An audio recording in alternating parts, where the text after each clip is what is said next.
they say we armed because of the sledgehammer, right? So I get in the law book, first thing I see, I go to that type of shit. And they say you can only consider something a weapon if they use it to threaten somebody and demand something. You know what I'm saying? Now, I ain't never told nobody I was going to hit them with the hammer. I ain't raised nobody or nothing. So they can't say that that's a weapon. And I told my lawyer that, and my lawyer looked surprised, like, no, you right.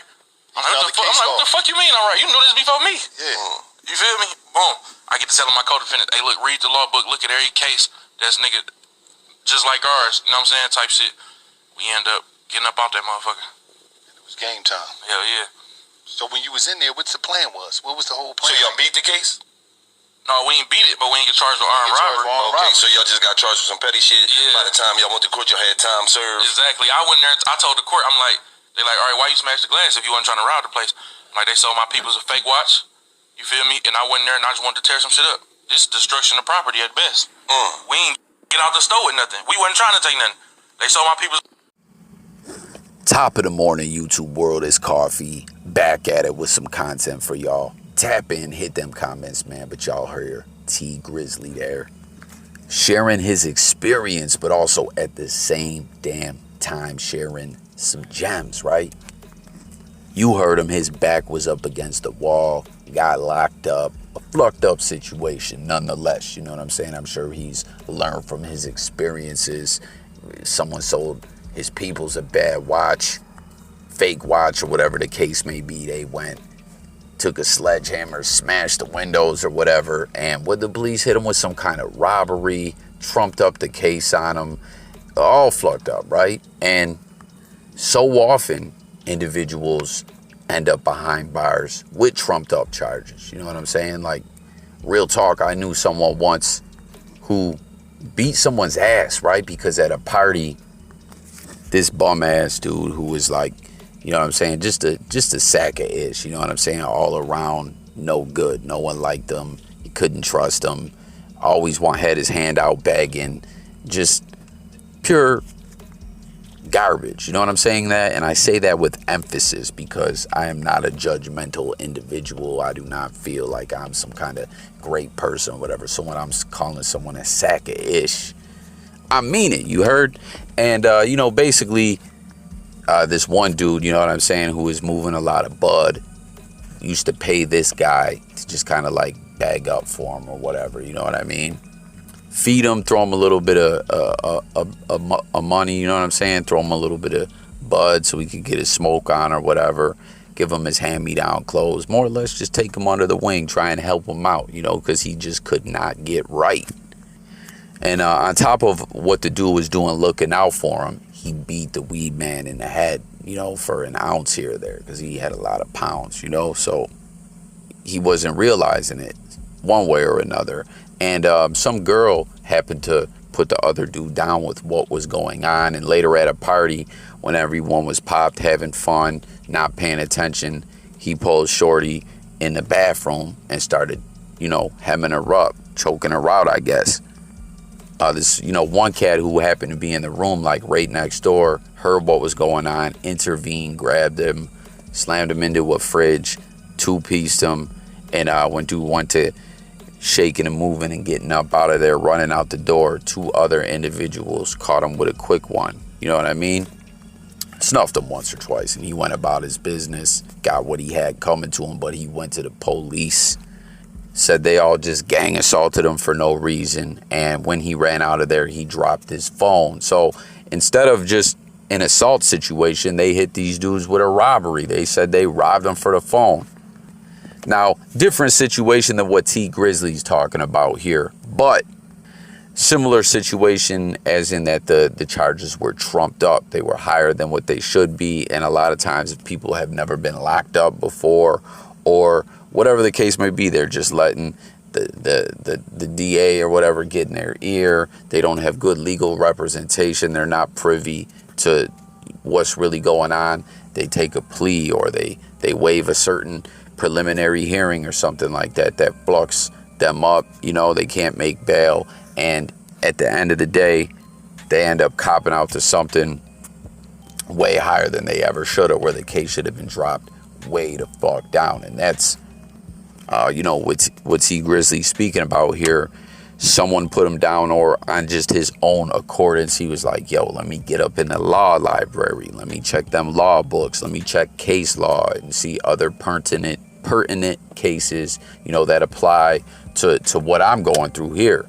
And you heard him talking about how his attorney was like, oh yeah, you're right. He said, damn, you supposed to be up on this. What are you talking about? And that's what's wild with attorneys, man.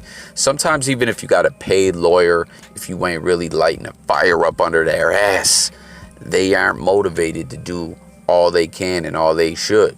You know what I mean? I got another video I'm going to do a little later. That Mouzone guy, pronounced his name wrong, you know, but lawyer for workers who's always, you know, trying to promote his law firm, but at the same time trying to show the American legal system for what it really is. And, you know, how in many situations, individuals don't get their, you know, true right to a fair trial or a proper criminal defense, you know.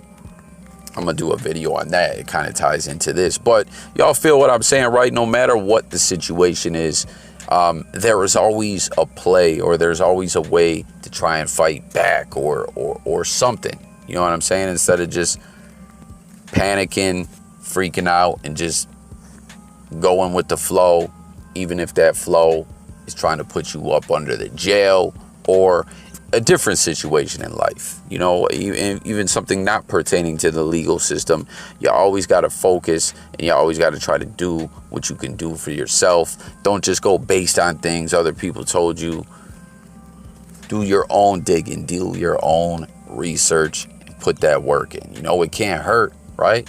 But hit the comments, y'all, if you ever went to the law library on your own or learned things about the legal system. You know, it's a right all inmates incarcerated have. Now, don't they even got that LexisNexis joint that's like isn't it like a computer database?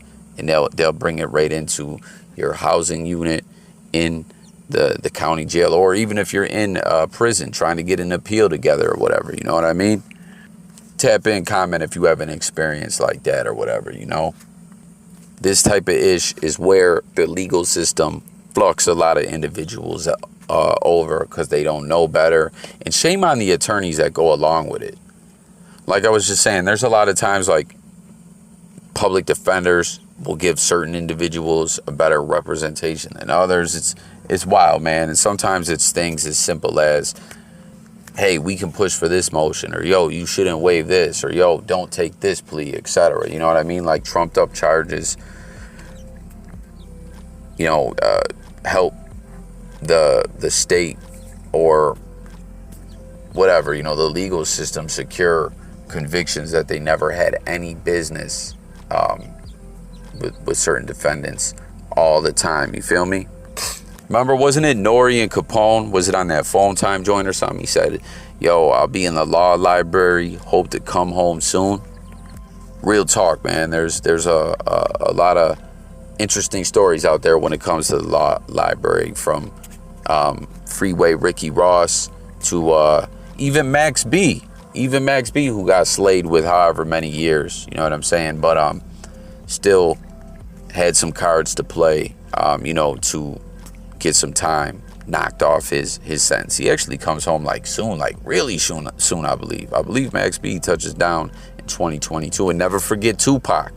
You know what I'm saying? We talk about wicked allegations all the time on this channel. They had Pac's back up against the wall. He went to trial. You know what I'm saying? Didn't fold against these, you know, wild allegations, and was convicted, kept fighting from behind the prison walls. You know what I mean? Being mistreated in Clinton and all that by the guards, even by some of the inmates. You know what I'm saying? We're doing dirt for the guards for little favors and whatnot. You know what I'm saying? On some straight fluckery. But he got that appeal bail, got that appeal shaking and moving, ended up getting that appeal bail. And we know the rest is history. Suge Knight came, got him. You know, unfortunately, RIP to the GOAT, he was killed. But he was going to beat that case. That foul, flucked up conviction was about to come off, you know, his record or whatever. But I don't know if just like if this pertains to New York, but I know this from the Aaron Hernandez situation. As we know, NFL player who, man, got involved in some whole other shit, to put it lightly. Being that he took his own life when he had an appeal pending in Massachusetts or wherever that was, because he died when the appeal was still ongoing, it was open. Technically, he was considered a free man or innocent man. That's the way the law is written in Massachusetts. I don't know if that was like that in New York as well, where Tupac passed away with an open appeal.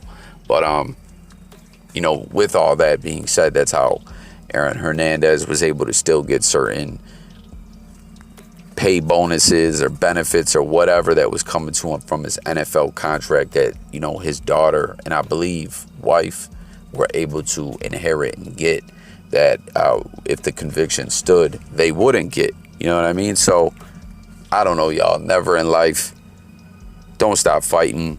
And go out there and educate yourself. You know what I mean? There's an interesting little clip I want to share from The Wire with y'all.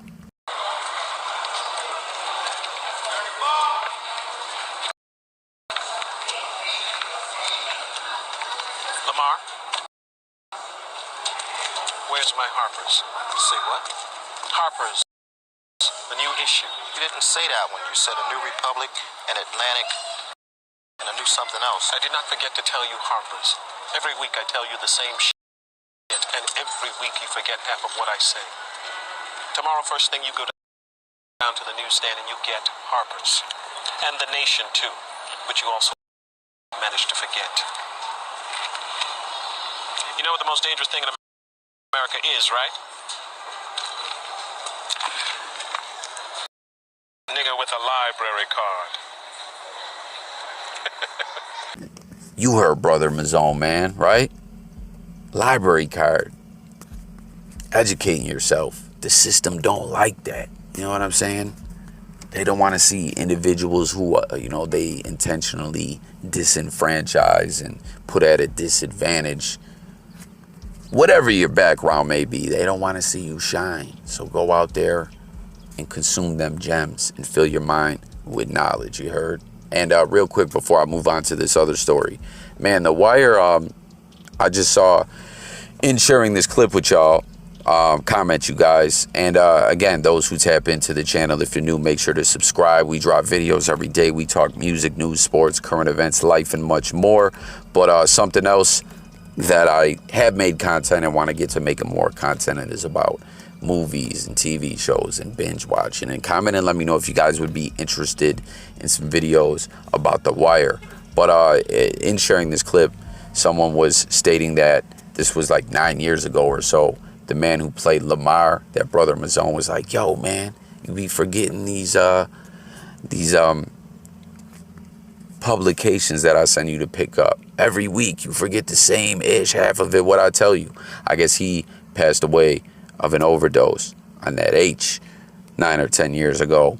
And some other people were theorizing and saying that they believe Brother Mouzone is where Breaking Bad got the inspiration for Gus Fring, Gustavo. What do y'all think about that? Do you think that they're onto something there? Definitely Gustavo was a very educated man as well. But is that a reach or is that true? And comment if y'all been rocking with that new but final season of Better Call Saul. Jump in the comments on everything we touched on below. Moving on. Once again, R.I.P. Kevin Samuels. Sad situation. This man built an empire for himself, was doing his thing. Very viral guy, Some people consider him to be very abrasive. He wasn't afraid to get on one if need so and, say some things other individuals may be scared to say, but we know he passed away. There was a lot of speculation going on. What happened? Was there foul play? You know what I'm saying? Did this woman that was there do something to him, And she, I think, had to, get rid of all her social media. People were trolling this girl and, I think she might have even got a lawsuit or a gag order or something because they were fucking with this young lady. It was wild, messed up. You know what I'm saying? She was a nurse. Like the people that weren't A lot of people were going at her and attacking her, saying she had something to do with it. Then a lot of people were just saying, oh, she was a nurse. Why didn't she save him? I don't know. But you see reports surfacing that he died due to complications from hypertension, which more or less, right, is high blood pressure.